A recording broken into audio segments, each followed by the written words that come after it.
Episode 10, Recipe for Romantic Subplotting. Hello, loves. Welcome to Romancing the Story, a podcast centered around reading and writing romance. My name is Sarah Gomez. I'm your host, budding romance author, and general love enthusiast. In this episode, I talk with Amanda Arista, a writer and fan of the paranormal.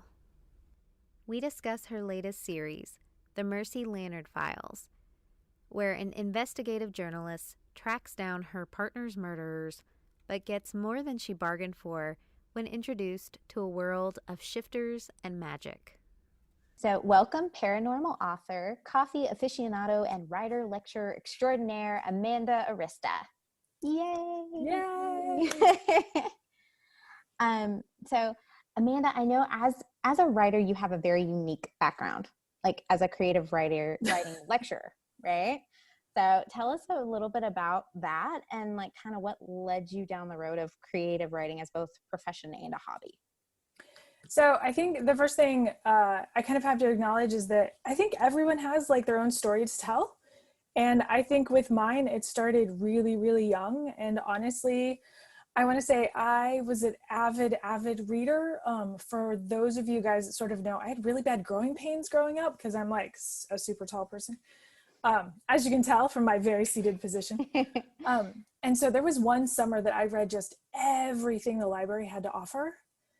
And like legit everything the library had and then at that point was like, okay, well, there's nothing more that I can read. So I'll just start making up my own stories. So very on brand, 3rd grade, first story, ghost story. And I was like, yeah, I have nailed this.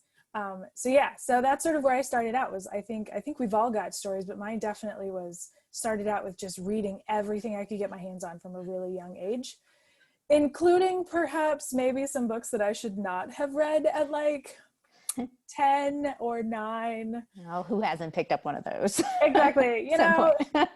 Jude Devereaux just flies on the desk and you just happen to read it. Yeah. I mean, she's there. You can't help it. Exactly. So I think I started reading really young and I started writing really young. So I love that you stayed in a genre too. Right? Like it's kind of crazy. Like, dude, it has been monsters and ghosts and witches and vampires just ever since. Straight through. Yeah. I appreciate that. Maybe some dabbling, not gonna lie, in some Star Trek fanfic. Yes. Mostly werewolves and vampires. Yeah. Like, yeah, but anybody I think who grew up kind of like around the internet always kind of started out from fanfic. You know what I mean? I mean, to a certain degree, just to kind of get their feet wet. Well, and I also feel like it's all education too. It's like, okay, Absolutely. I have this world, and I understand the fundamentals of this world, so I'm going to play in this world for a while. Mm-hmm. And then you sort of naturally evolve going, but I want to create my own world, and I want to do this in my own world, and that kind of stuff. So absolutely. I think it's a great way of like a learning tool for like how to get the basics of writing. Exactly. Structure, hero arc without having to do all of the world building part of it. Yes. And spaceships. So. Can't go wrong. Exactly. That kind of leads me to kind of into your I just read your Mercy Lanyard book. I love it. I am kind of obsessed. I'm going to probably binge read the second one tonight. Excellent. So, but I know like you did so much in like a book, like as far like in that book in particular, you built a mystery, you had incredible world building that you kind of gave us throughout. And I know there's even more to come probably in book 2 and onward. Yeah. But you did such a great job, like starting to sink us slowly into the world building. You built the mystery, and you also had like the character development was amazing because I knew exactly what type of person Mercy was from like page 1. Yeah. And I knew kind of like, and I kind of saw her grow throughout. Like what is a good trick for kind of managing all that? Because you hit all those high points so beautifully. Yeah, I think the big thing is being able to divorce each story from the other stories. So first you sort of have like, here's my world building, here's going to be my series story. Mm-hmm. And then here's going to be my murder mystery, which murder mysteries are hard. Oh my goodness. That's what I Yes. discovered. Yeah. That whole suspense thing. Oh my Mm-hmm. gosh. Like I don't do that naturally. So I think that's why this book was really fun, is like, it really challenged me to do that. So then you had like the murder mystery plot, and then you had the character arc. And so when I kind of knew the beginning and ends of all of those, you can kind of go, okay, these were, at this point here is when the world building needs to interfere with the murder mystery. And at this point here is when she's not mature enough upon her character arc to see this murder mystery clue in the right way. So then when she's further along on her character arc, she's going to reinterpret that murder mystery clue. And so once I kind of had the beginning and the ends of all the stories and what big points I wanted to hit, like what did I want them to learn about the world? What did I want readers, or like, how did I want my mystery to flow? Are we going like straight up like, you know, midsummer kind of like slow burn? And then where I wanted her on her arc. And then you start playing of where all those three stories interact with each other. And that's how my brain put together that story, is really knowing each individual one and then weaving them together. Right. Yeah, because when I read books like you said, murder mysteries, which are very, very difficult to do, like in not just books, but like TV and also film. That's why you see so few of them kind of really do them well. Yeah. But you balanced all of them really great, because I notice when it does well in one, it kind of lacks the other. But I think I like how you approach it as far as defining kind of what needs to happen first, like what you're aiming to do. Yeah. Like as far as each character.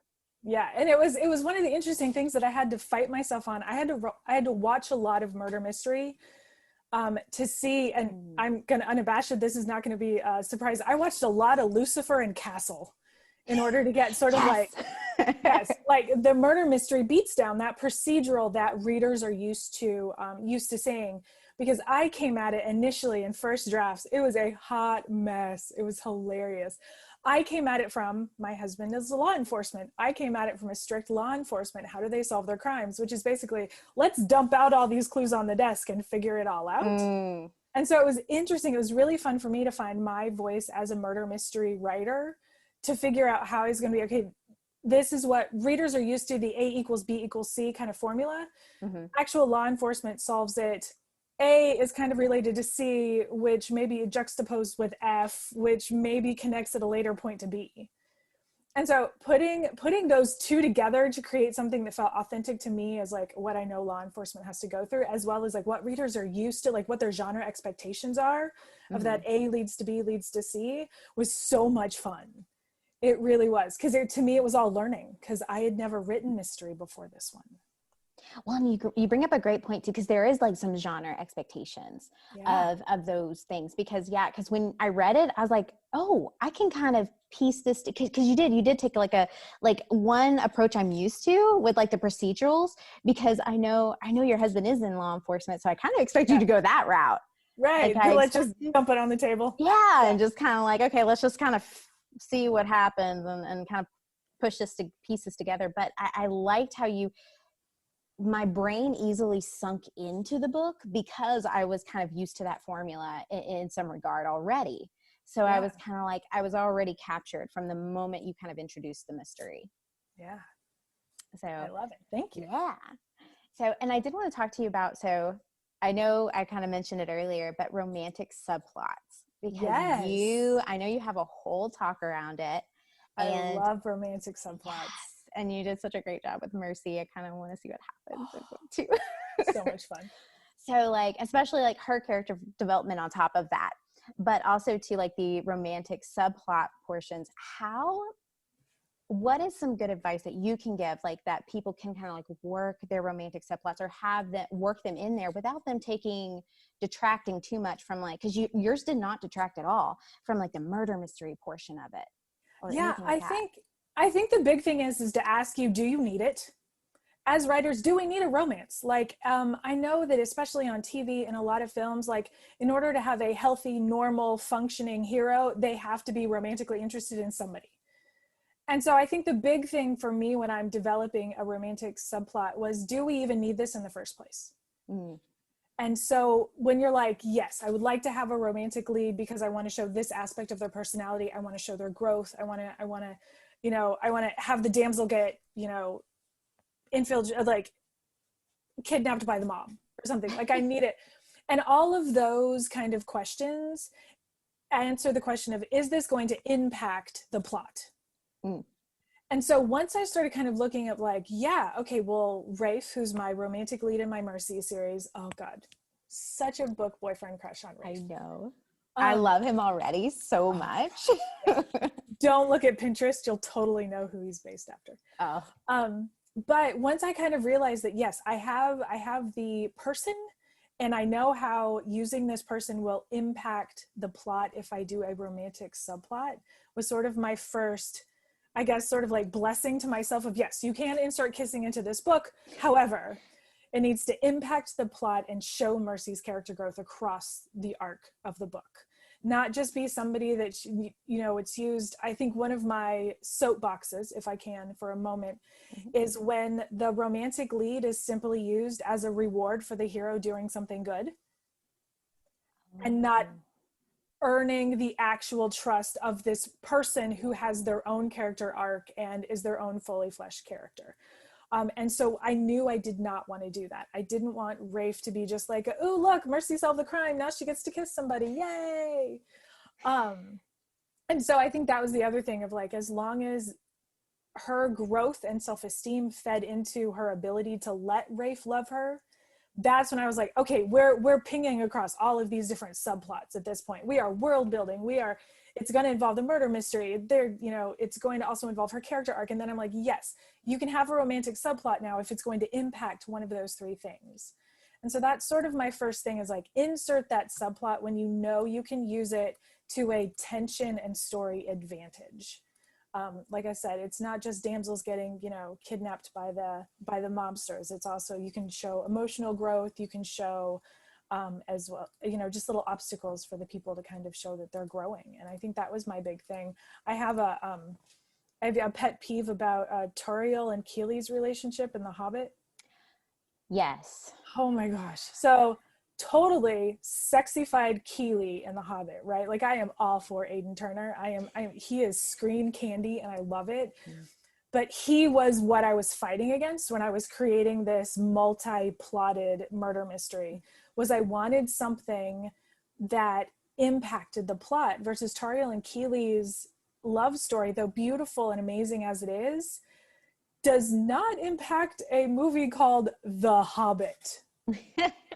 Very true. Like this sort of like, you know, you have this lovely, like, if Bilbo never met either, Bilbo, if Bilbo never met one of them, it would have been totally okay. The Hobbit would have still happened. What I think writers really need to appreciate is, if you're going to insert this subplot, it's smaller than the main plot and it impacts it. It throws obstacles, it enhances it, it does something to that main plot to make it integral to the general story.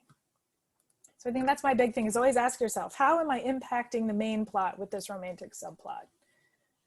So absolutely. And I completely agree about like Keely and Tauriel's like relationship, because I felt like that was like a weird like episode, like yeah, like on its own. I was just like, I like this, but I feel like it should have gone over there, like somewhere else. Yeah.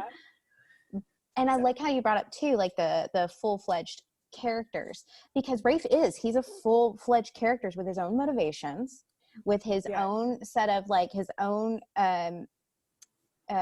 goals. Right. And I feel like that too, like you were right, he's not just a prize to be won at the end of the day. He's not just a flat character. He's a fully realized book boyfriend. Exactly. Right. So, and I think that's kind of sometimes a hard thing to manage too. How can we make both characters fully fledged while kind of maintaining an overarching murder mystery or any kind of other overarching plot? Or turning something like a sci-fi fantasy or a murder mystery into just a romance book where it's all just about these two people growing together. Right. I think with me, it was really important for me to know who Rafe was off the page.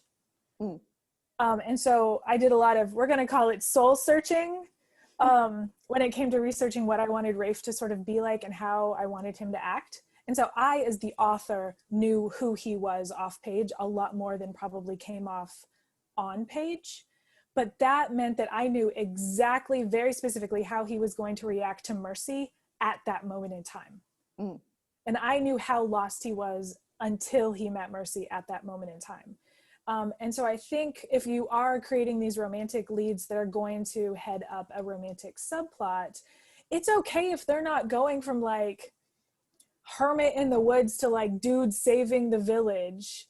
It's okay. He is a subplot character. He just needs to change like an inch and a half, versus Mercy needs to go through the whole 12 stages because she's our actual heroine.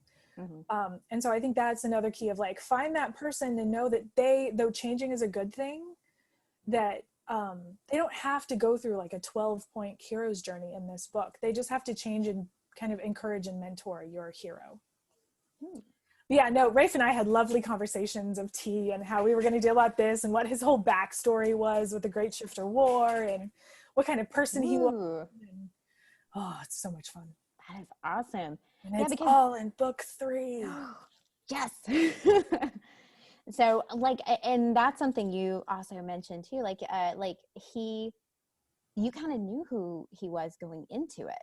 You kind of knew kind of some of the backstory, because I know sometimes too, we, especially new writers, I know I've been guilty of it, like kind of dumping all this information up front, and it's good for me to know, but I don't need the audience to know it quite yet. And I need to kind of have an idea of who this character is in my head. Did you know, like going into it, who exactly Rafe and Mercy were, or did you kind of learn more along the way? Do you want the fancy author answer or the actually what happened answer? Let's do actually what happened. So what actually happened was Mercy and Rafe showed up in book 2 of another trilogy. Really? And so I knew 2 things about them. I knew that Rafe was a werewolf and Mercy had this crazy magical ability. And that was it. And so that defined what I'm going to call my sandbox of character building. Okay. I knew those 2 things about these characters. And then so when it came to actually writing them, I unabashedly went through and did like a whole background of like who Rafe was, how he was related to Piper, where he was originally from, how did this Scottish boy end up in Philadelphia, which was like probably the biggest, like, I really need to justify this. And then once I started like asking myself a bunch of questions, that he just formed. And then already, okay, we're just gonna break the ice. Already having the tone and facial structure and movement of James McAvoy, I didn't have to do a lot of how is he going to walk, how is he going to talk, how is he going to do this. That was all research of me just watching James McAvoy's movies. And what was particularly interesting is we found out he was from Glasgow, which changes a lot of book 3, but that's another story. But it was interesting. So I knew the emotional backstory, but didn't have to do a lot of the front work of like, what does he look like when he arches his left eyebrow? Like I already saw that. I already had sort of that casted. And the same thing with Mercy. Mercy formed in my head and immediately got pinged with a visual. And so once I had that visual, it was easy for me to sort of like play Barbie and Ken in my head with these 2 characters and talk. We had a lot of, this is going to sound so crazy, and I understand this. Rafe and Mercy and I had a lot of conversations, almost like couples therapy, running through conversations of like, what's your backstory? What's your backstory? When are you going to feel comfortable sharing your backstory? And when are you going to be comfortable sharing your backstory? Okay, how are your family of origins? Where does Rafe come from? Where does Mercy come from? Which was so much fun to play with in book 1 and even more in book 2.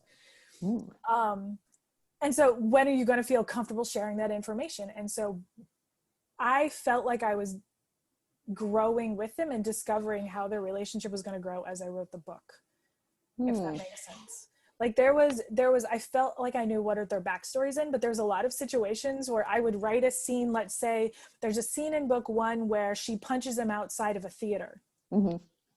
I probably wrote that scene about 17 times because I just couldn't get where they were emotionally with each other. Okay. And then I also just wanted her to punch him because I thought it'd be funny. Again, scene sandboxes, little limitations you can give yourself. Right.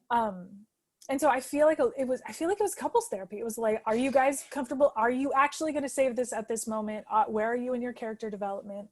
I have a feeling I always had like a little meter going of like, where is Mercy today? Is she in the green zone? Is she in the red zone?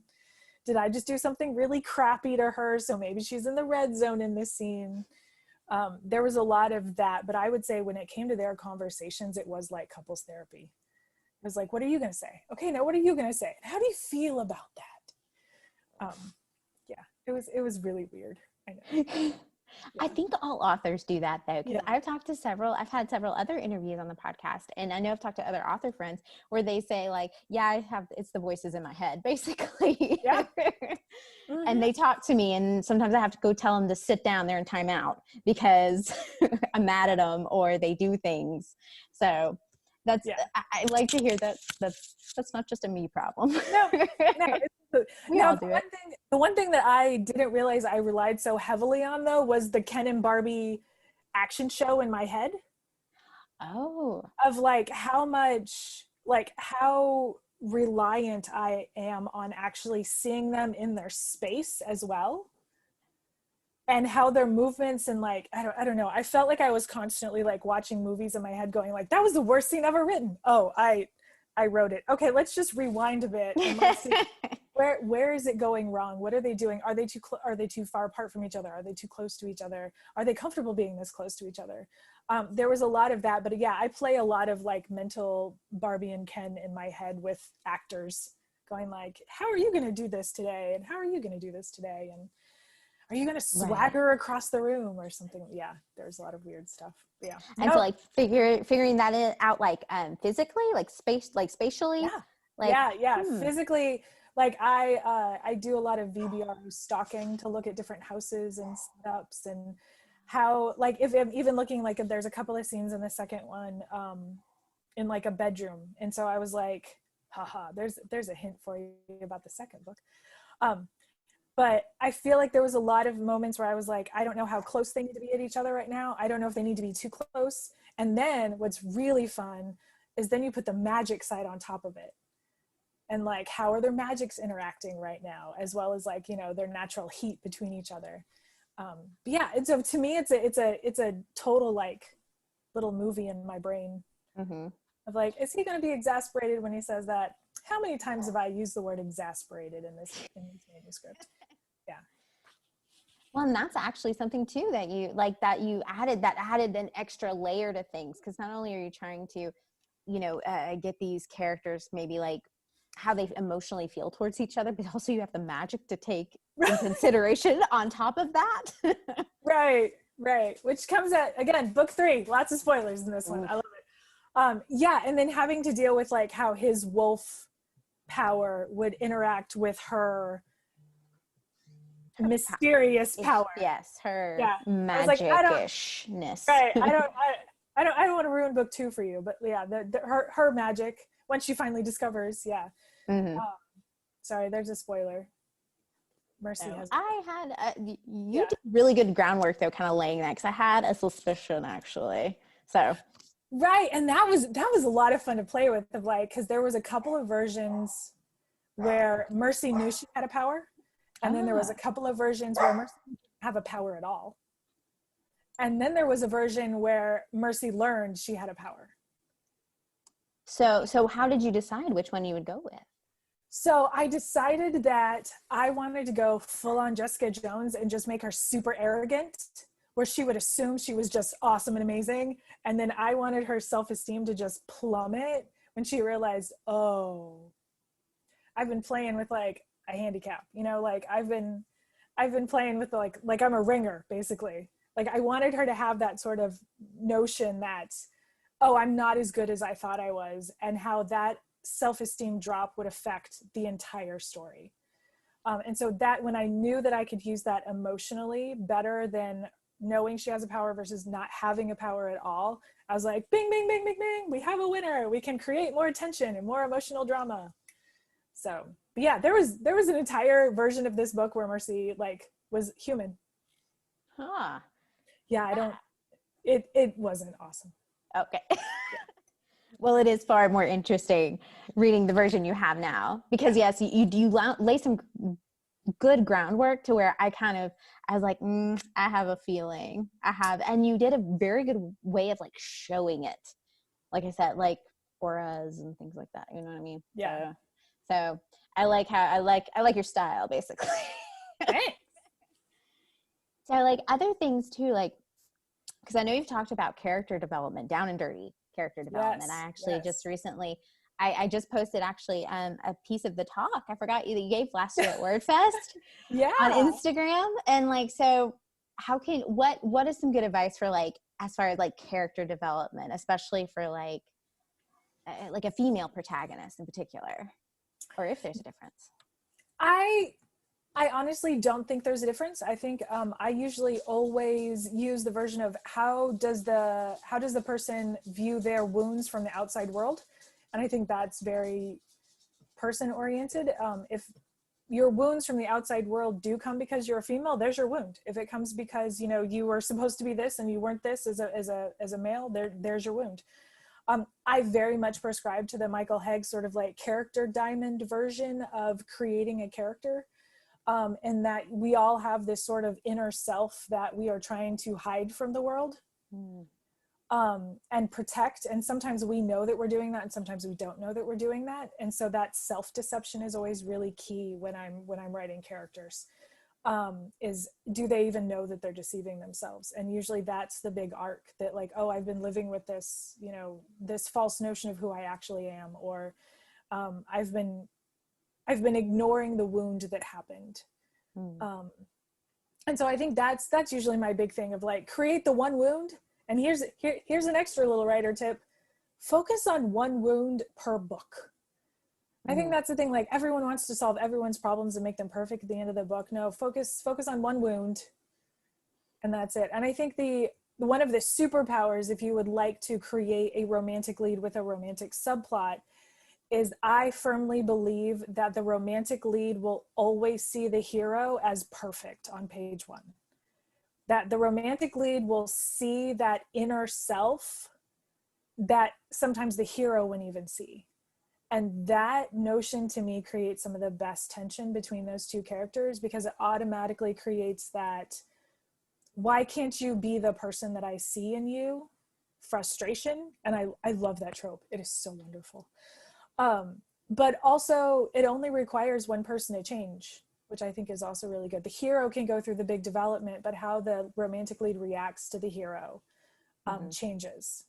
So the romantic lead doesn't have to go through a huge emotional upheaval as well. It can really just be, it can really just set with your hero character. I hope that made sense. Oh, but absolutely. Yeah, and I think that's sort of like the two things that I would keep in mind is like, always think of one wound you're going to address, one theme you're going to address, and then make sure that all of your storylines attach to that theme, and then make sure that your romantic lead sees that what I call a fully faceted hero on page 1. They see how amazing they can become. They see how stalwart they are. They see how loyal they can be on page 1, and it's always going to create some amazing tension until the hero can see it themselves. And that's what I felt like was so impactful about like specifically Rafe and Mercy, is because Rafe, no matter how prickly like Mercy was, like Rafe was like right there with her. And I felt like he did. I felt like he saw to her core, no matter like as you said, like no matter how much self-deception, how much she tried to talk herself out of her own like grief, out of her own faults, like she would like try to explain him away, he still saw to the core of her. And I really love that. I felt like that was so cute. Well, and I love the notion of, and maybe this is a little bit too personal, but that's like almost love to me, like staying through the hard bits, like being the mirror they need to be, that your partner needs to be. And I think sometimes romance, especially with kissing books, can always get like, ooh, you're so sexy, and that's all I care about, like, ooh, abs. And this one I really wanted to play with the notion of like, of what a true pairing looks like. You know what I mean? Like what a true relationship looks like when you build it like completely from scratch, which has been really fun in the subsequent books, is figuring out, okay, what's the next step? All right, what do you do after that? So right, because you really went all out for this book, for the first one at least. Like you had him dealing with like grief and like all the suspense and all the like life and death stuff. So just being eaten normal. by things. Yeah. So yeah, and you're right. I think I do love the books where it's not just like all physical intimacy or just like, oh, we're like in the best space in our lives. Like we have like those dark moments are really dark, and like they're there for them. Like the romantic lead, whoever is part of that subplot, or the main lead, who, if it is a romance driven book, is still with the main character and kind of seeing them through that. Right. And just shows up. Yeah. Exactly. It's just there for support. Yeah. We stand a supportive romantic lead. Yes. Yes. So let me see too. I did have also quick question. So here's another one. Have you learned anything while writing the Mercy Lanyard series that you kind of maybe didn't know before, or maybe something as like someone who lectures, like maybe it kind of changed your perspective on? Yeah. So as I mentioned before, this was sort of my first murder mystery. And so what I discovered is they're puzzles. I love puzzles, and I might not write anything else without a dead body for the rest of my life. No, I think the genre expectations was what I really had to learn writing this particular series. My first series was paranormal romance. It's light, it's funny. The main character has abs. That's all you need to know. It's definitely not the, true love stays, true love withstands message. It's very much like, ooh, he's hot. But that's okay. In paranormal romance, oh, for sure. That is totally okay if you've got an overarching question, hero and heroine, totally sexy all throughout, we're good. And I think what I learned with the mystery genre is there are expectations that go along with that. And when romance is allowed, and when you need your dark moment, and when you need kind of, again, that pattern that I was saying, there's a different pattern to mystery books than there is to paranormals. To romance books. And I think that's what I really learned as an author on this series, is that the genre expectations around mysteries, as well as just how to create suspense. Like, I mean, in a romance, you need tension, but it's not exactly the same sort of tension that you need in a murder mystery. And so I think that's what I really kind of appreciated, was like, paranormal romances, I love them. I will always read them, but they have a different fundamental audience expectation, thematic elements that you can deal with.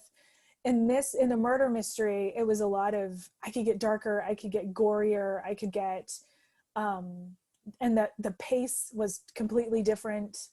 And so I think that's what I learned as a writer, is just the genre expectations for everything were a lot different, but still a lot of fun.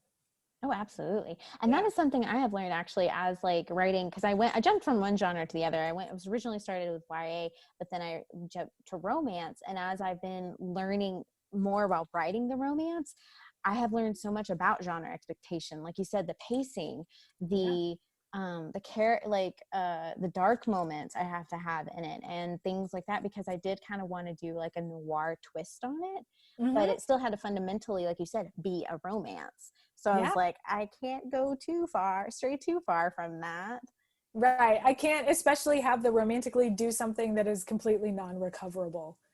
That's a big one in the road. Like, I can have him do up to this, but I can never cross. Like, what was one of the things that I learned? Cheating. You can never have cheating. If the romantic lead cheats on the heroine, it is a no-go. Done. It is a throw the book across the living room, bad Amazon review. Like, you just don't do it. Oh yeah. I also liked that usually the very last scene is the happily ever after. So you get that nice like sunset swelling music kissing. I love that. Which is probably why you see it at the end of all the Mercy books too. But yeah, and so there was little stuff like that I was like, oh, what do you mean I can end on a cliffhanger in a mystery? What is that about? What? No way. Yeah, so there were some things that were interesting, but the genre expectations of romance are hard. They're like firm and fast. Yeah. Yes, they are, and you can't really stray from them. Did you have any leeway in murder mystery? Do you have any leeway? Because I know in romance you don't really. Did I mean? I feel like the other nice thing about the mystery genre is that you've got like 3 different types of mysteries as well. You've got sort of like the cozy mystery, you've got like the like procedural, and then you've got sort of whatever the hell I wrote. I have no idea. I feel like the first one was this like sort of like, oh, there's a dead body, you solve the dead body. So it was a little procedural, but it was a little sort of like hot mess in the middle, but that's totally me, not the genre expectations. I feel like the second book, and here's a little teaser for you, is much more cozy mystery. And I didn't know that I was writing it until I was halfway through going, oh crap. I think I just violated my series Bible, because this one was kind of a procedural and the second one is kind of a cozy. And the third one's turning out to be just like, Joss Whedon had a field trip. I don't even know what the third one is yet. Yeah. It's like a supernatural episode. I feel like the third one. Oh, yes. I am all for that. Yeah. So anyway, that's sort of how it's trending. I went Castle and then Midsummer, and then the third one is a supernatural episode. I mean, I love all those things. So yeah. Sold. Yeah. So I think that's something I could definitely do in a mystery versus in a paranormal, in a romance. It's very much like they meet, you find why they can't be together, you show them not being together, you show why they should be together, they overcome something, and then they're together. Like there's definitely a Oh, there's a very formulaic type of layout to it. And I love a good mystery. Like I will always, that was like probably the first genre I did read was actually mysteries, like a whodunit kind of thing. Cause there is so much, like you said, like tension there that's different than romance. And also you can play around with a little bit of the back and forth of what happened, what didn't. Oh, okay, I was wrong. I think I solved it, but I really didn't. Right. Maybe kind of thing. So there's a lot of push and pull there that I think a lot of people like, especially me, like I really enjoy. Yeah. Yeah. So what for research for that then did you, because I know I've been reading I've always loved romance anyway. I always read romance. And I know you said you watched a lot of stuff like Lucifer and Castle, or did you watch more or did you read as well? So I'm a terrible author. I would love to say that I read a whole bunch of murder mysteries, and I know that's like the number one violation of like, I've also definitely come from the standpoint that a story is a story is a story. And we take in all of these stories in our own way. Like I love comic books and graphic novels. Yes. And I feel that that's totally, it's got its own genre expectations, because there are no genre expectations. But I feel like stories are stories are stories. And I wanted to get that pattern and I needed to get it fast. And so that's when I was like, okay, I work a 40-hour work week. I have a kid. I have a husband. I've got all these other things happening. I needed a way that I could just download murder mysteries.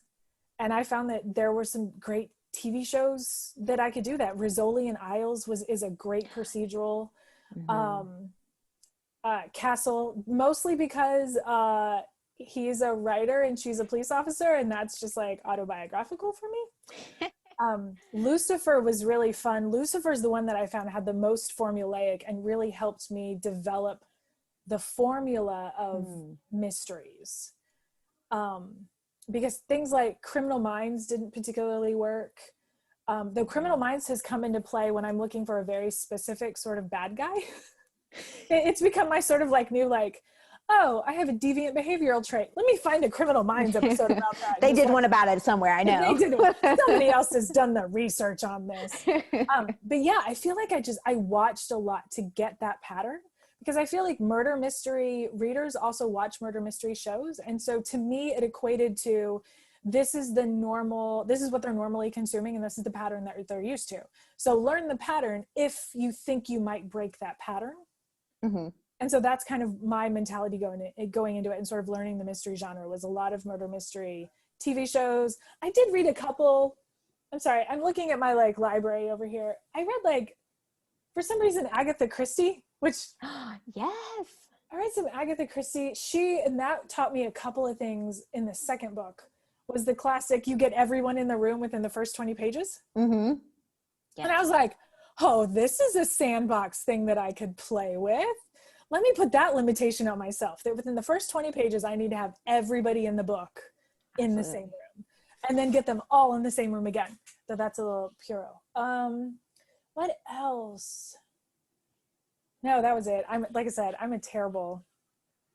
Well, no, but that's a great piece of advice. If you don't have time to like read, or if you don't have time to listen to an audiobook or anything like that, sometimes for research, like a quick 30-minute episode of like Lucifer, especially something self-contained that kind of still gives you the formula. Right. And you can see the pattern. Absolutely.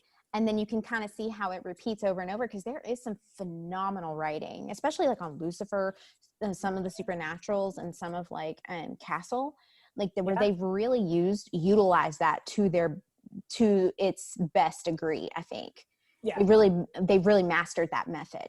Yeah. And I love like some of the movies like Knives Out we just watched. And it was such a fabulous way, I think, of kind of showing that mystery and how it kind of works. And like you said, getting like, I think it is based off of the book. I want to say maybe. Yeah.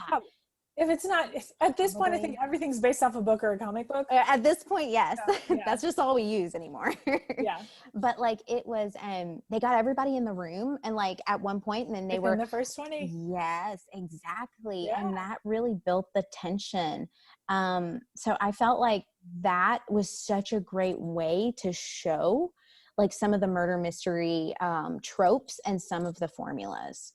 Like one of the formulas there, I thought that was really, really impactful. So yeah, I completely agree. If you don't have, I love watching some TV shows too, because it'll show you sometimes a different way than a book does, and how maybe you can incorporate it into your book. And I think the other thing I'm also very aware of is when I start to read, my natural tone will start mimicking what I'm reading. So just here's writer tip number 427 for the podcast.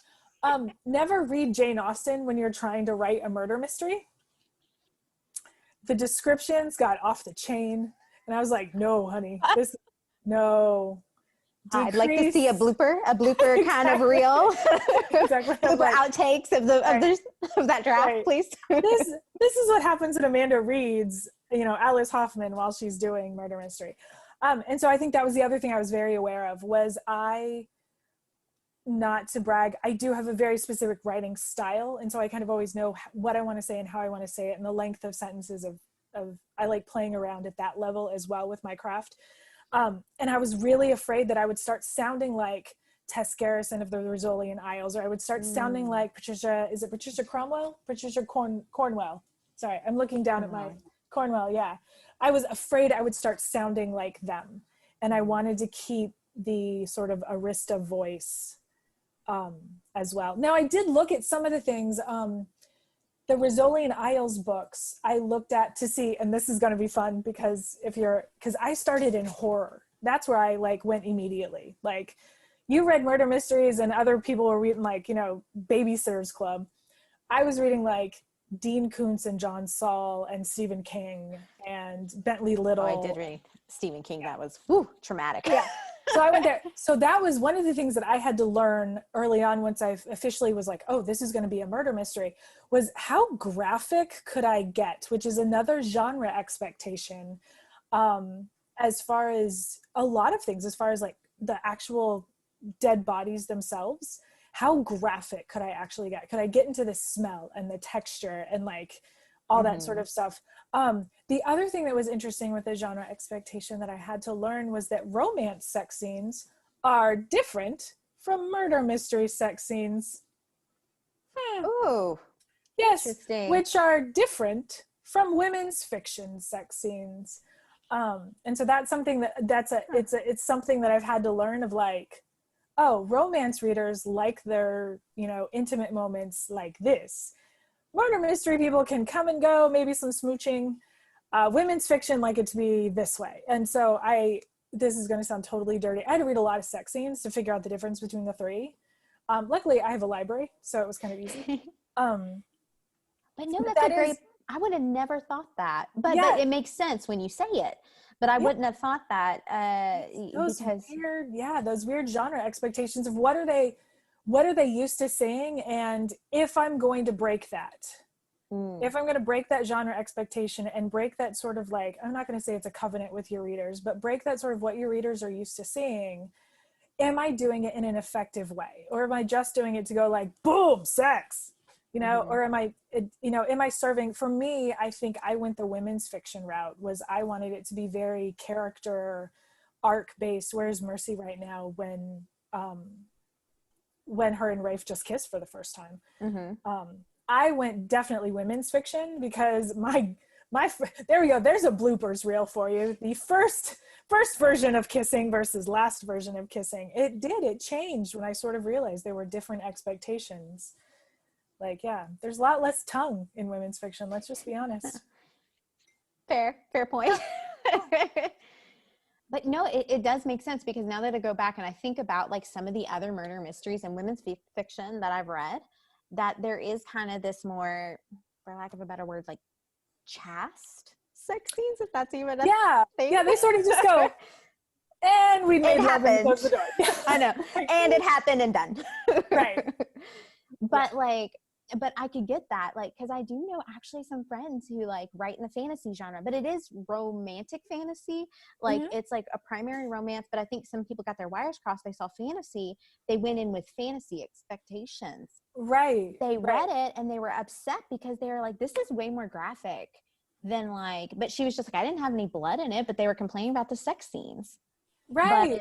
So like that kind of threw me for a loop. I was just like, okay, blood and gore, okay, but sex, not so much unless it's a romance. Exactly. We would like our body parts severed, not but that was one of the, again, genre expectation, that learning curve for me was big on these books, was learning what was appropriate. And honestly, I decided, yes, I wanted to have intimate moments in this series. Okay, the romance way of writing it might not be the right one, but there's so many women's fiction elements in Mercy about her character development, about the second one is her relationship with her mother and her grief over the death of her best friend. There are a lot of women's fictions, and so I was like, well, how does women's fiction do it? Like, what is their sort of expectations? And I feel like I found a nice little, okay, this is what you can mention, and you can get to third base, but maybe that's it. Like, yeah, it was interesting. So. I love that. But no, that's super important to know. Like I said, like, know your expectations so you're not like breaking them, and then you don't end up with like people who read your book who don't like it because they had a certain frame in mind when you wrote it, or what they're expecting to see, and you kind of go a little different than what they were expecting, and they're like, no, we don't like this. Readers like what they like. Yeah, they really do. And I think the big thing is to be like, if you're going to break it with an emotional intention in your story. Yes. I've always, that's something I've always kind of heard, and I've talked about with other friends, is like, if you break your own rules, you got to have a good reason, a very good and compelling reason, or any other kind of rules, like as far as like genre or anything like that. Yeah. Do it with intention. Make sure it has an impact, not just ooh, look what she did. And she's so fancy. Exactly. Actually, at that point, it's probably like, ooh, look what I did. I'm so fancy. And the readers are like, oh. Like, why? Why did you do this? We're not sure. We are closing the book. We are 1-starring it on Amazon. Getting it away.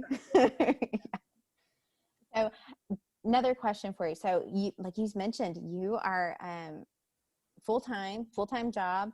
You know, you have a little munchkin running around. So where do you find time to write? Where do I find time to write? Never. No. My husband and I had a big sort of conversation when we did bring the bean into the situation, that I would still get 2 hours of writing a day. So right now the schedule is I work during the day from 8 to 5, whatever that looks like now that we're all working from home. Ish. I put a lot of ishes. 3-ish, 4-ish. Ironically enough, I do take a lunch break, which is nice.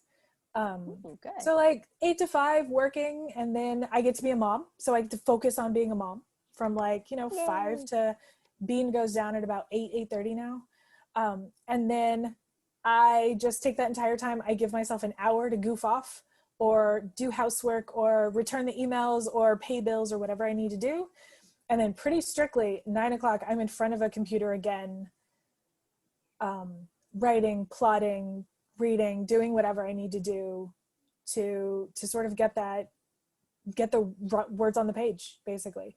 But it was also one of those things of like, we had to have conversations about like, I'm sorry, your laundry might not get done. Like it might be a little late because I'm putting my writing time as a priority. My husband was very willing. He's like, how about I take on all of the bill paying so you can have your time at night to do what you need to do. He also, even now, will put down Beanie at night so I can get to what I need to do, so I can get to writing. And so we as a family made it a priority that mom needs her writing time. That's really awesome. I love that because that's something my husband kind of talked to me about, like, was just like, okay, if you really want to do this, that's great. And let's make it a priority. Let's figure out some time you can set aside to do it. So I think that is a great way to kind of manage, especially in all the chaos right now that's going on. So, and what does your process kind of look like? Because you said you would plot for a while. Like watch a couple episodes and then so I think the big thing is just as an educational, I did my first series completely pants, which is probably why they're just a hot mess of sex and abs. There's a mystery. Nothing wrong with that. Right, exactly. Just different genre. Right, but I would say early in my career I was definitely a pantser. I had a lot more time on my hands to go back and rework things. I had a lot more just things to learn about writing and genre and that kind of stuff. For the Mercy books, let me pull it out. I started doing stuff like, visuals. So I started doing things that basically look like, and I'm sorry podcast people can't see this, but Sarah can see this. I'm sure she's We'll put it on the YouTube channel so everyone can see everybody. Gorgeous. What I started doing was what I call signposting. So it's not necessarily plotting. This is where I'm going to drop, sorry, let me get on camera. This is where I'm going to drop clue 1. And then here we go. Here's another subplot. So this is when I'm going to have a nice little romantic beat. And then after that, we probably need to have another dead body. Here's where clue 2 is going to come in. Here's maybe this is a big fight. Sorry, this is the big fight scene. Here's clue number 4. And so instead of doing huge drawn out plotting now, which to me will sometimes suck the energy and joy I get from writing, I do just a signpost. Here are the 5 things that need to happen. Here are when I need to drop these clues. Here's where my emotional arc is going to be. And again, I write out all those threads and then do signposts. And then we'll literally be like, okay, you're just writing towards this next signpost. Excellent, you got it. Check mark, get to rip up the Post-it, whatever. Move on to now, and then you just write towards that next signpost, and then you can stop and reorient if you need to. But I think I don't plot heavily. I have a friend and I love her to pieces, and she will write a 7-page synopsis of her entire book. And I'm like, you just wrote the book. What's the fun in writing it now? You just wrote the book. Versus I'm very much like okay, I know that clue 2 needs to be this, and I know it needs to drop about this point in the book, but I don't know how they're going to find it yet, and I don't quite know how she's going to emotionally react to it. So let's just write it, find out what happens. I found that process kind of cuts a little bit of the editing time off and the revising time off because I've done a little bit. But even at that, I'll only take a couple of weeks maybe to kind of do those 12 threads. What I'm discovering in book 3 is that, ironic enough, I don't have a subplot. Apparently I forgot to put in a subplot. And I'm like, what the heck happened to you? You're like the subplot queen. Where'd it go? Where did it go?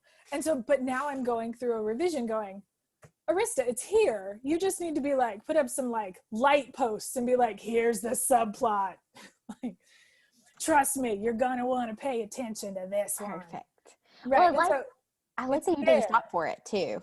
Like you didn't stop to be like, oh, I need to figure out and like go backwards. Cause like, that's what I found like that when I was started writing, I was just like, go back. I feel like I got something wrong. So I'd go back. And I was just like, no, you need to just write it through. Yeah. And I think those signposts that I've created for myself help with that. I kind of trust that I'm going in the right direction. So I allow myself to be a little crazy and be like, oh, we're going to find this thing out in the middle of a field. Sure. Why not? Perfect. Yeah. Versus all my signposts just said, find thing. I'm like, great. That's awesome. We will worry about that when we get to it. Exactly.